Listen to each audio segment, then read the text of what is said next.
Hey everybody, it's Becky Crenshaw again, here to train you on reach out language. I love talking about language. This is absolutely one of my favorite parts of this entire business.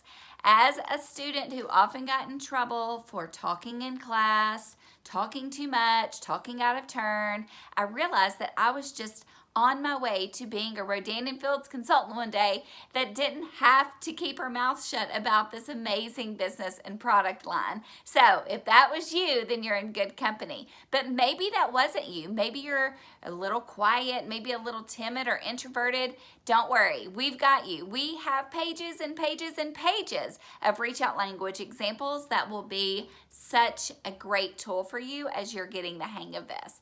First of all, we are going to give you some simple tips about reaching out and then give you 3 examples.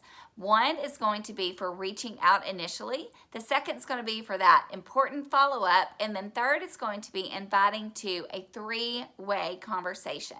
So, number 1, when you are thinking about reaching out, remember, you want to ask open-ended questions. Yes or no questions are quick to stop a conversation. So, if you're wanting to reach out and encourage a response, make sure that when you are leaving a message, voice memos are always best, of course. Always, always, always remember not to stop the conversation with a yes or no question.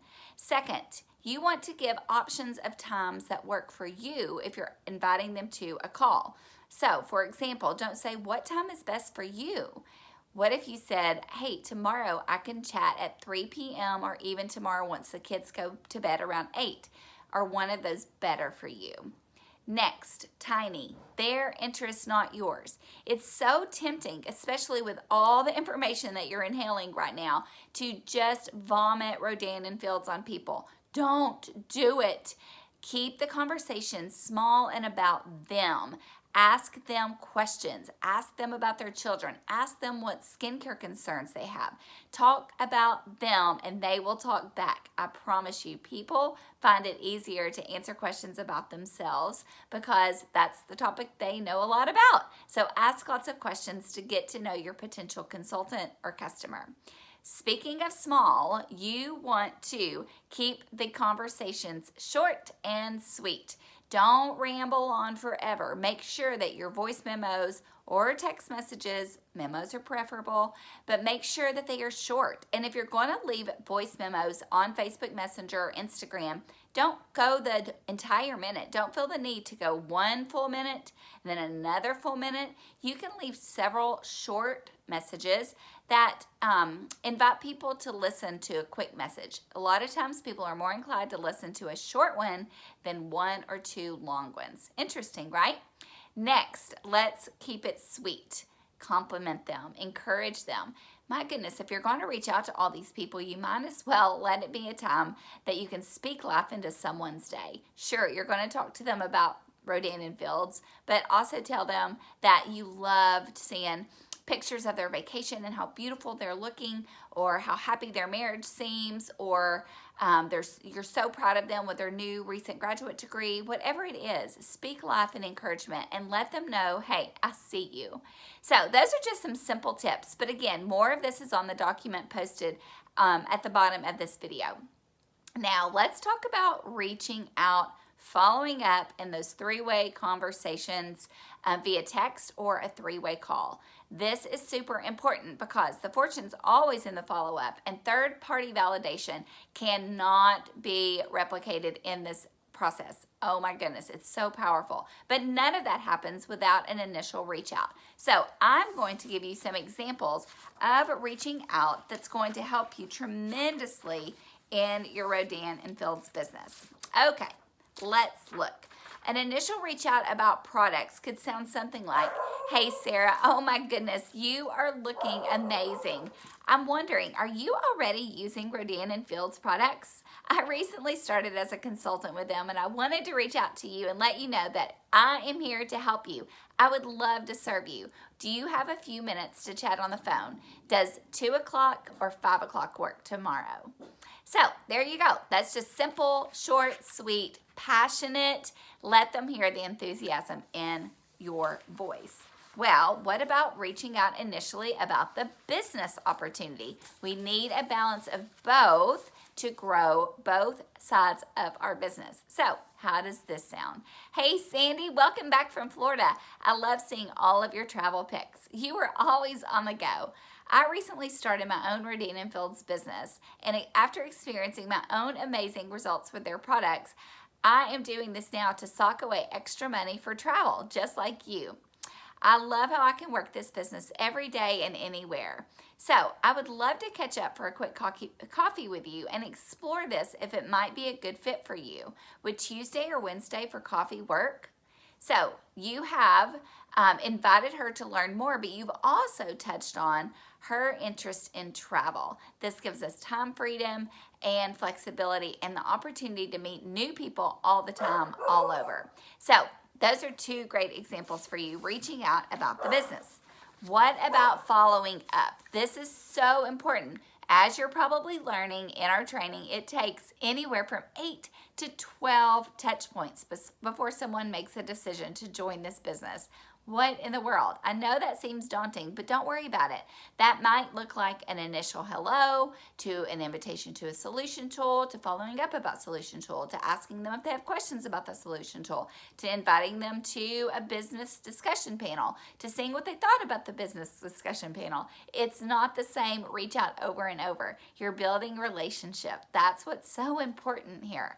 But following up is critical to the process. Else, this is always on our mind. It's not always on others until we make sure it is on their mind. So follow-up is key. So let's go back to our product reach out. Hey girl, just wanted to circle back from our conversation last week to see if you had given any extra thought about Unblemish. I'm also attaching the clinical data for that regimen. It's such great stuff. So what have you thought so far? There you go. Simple, short, and sweet. You obviously are talking about their interest about Unblemish, and you realize, and they realize that you are wanting to help them, and you really know their needs. So that creates confidence in you as a consultant, and it builds more interest in them.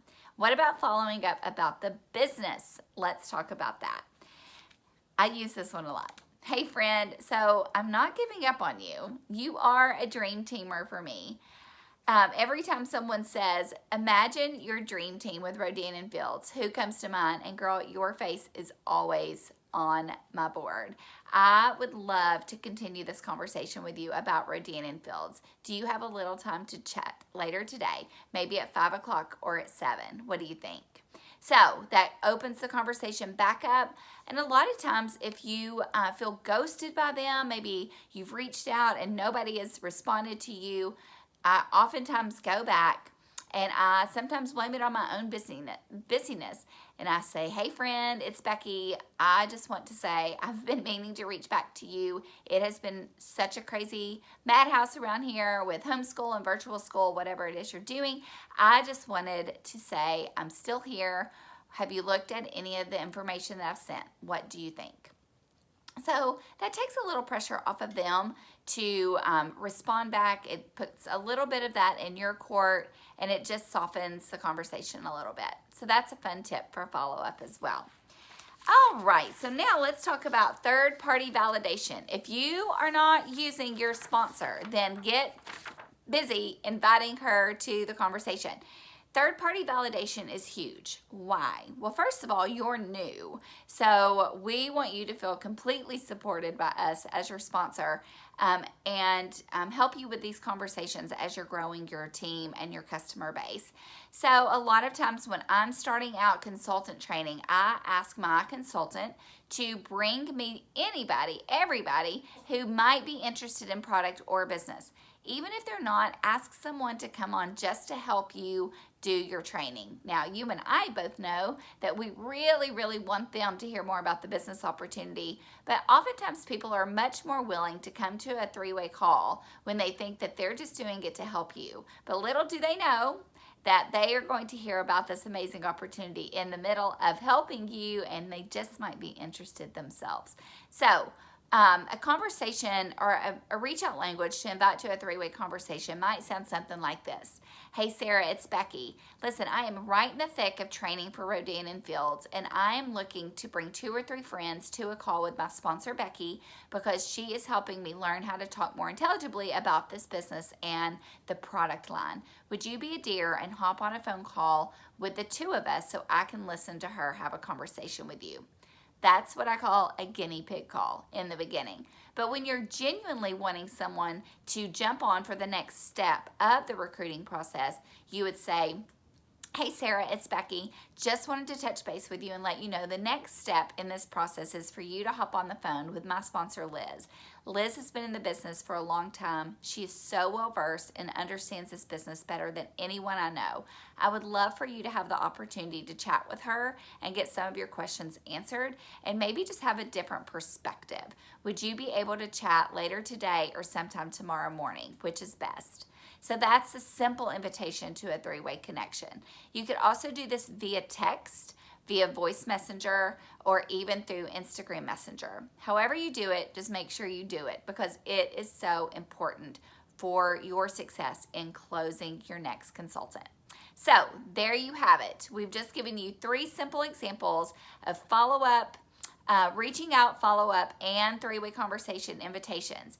But just remember, you can do this. Come to the table with confidence. Come with all of your examples. You have tons and tons to choose from. Find language that feels right for you and use your voice. Let your prospective customer or consultant hear your enthusiasm, your excitement, and more than anything, your excitement for the potential that they could have in this life-changing opportunity. Signing off right here for Team East to West. Thank you so much for investing in your business by doing these trainings, and we can't wait to see your success on the other side of all those reach outs. Good luck. Bye.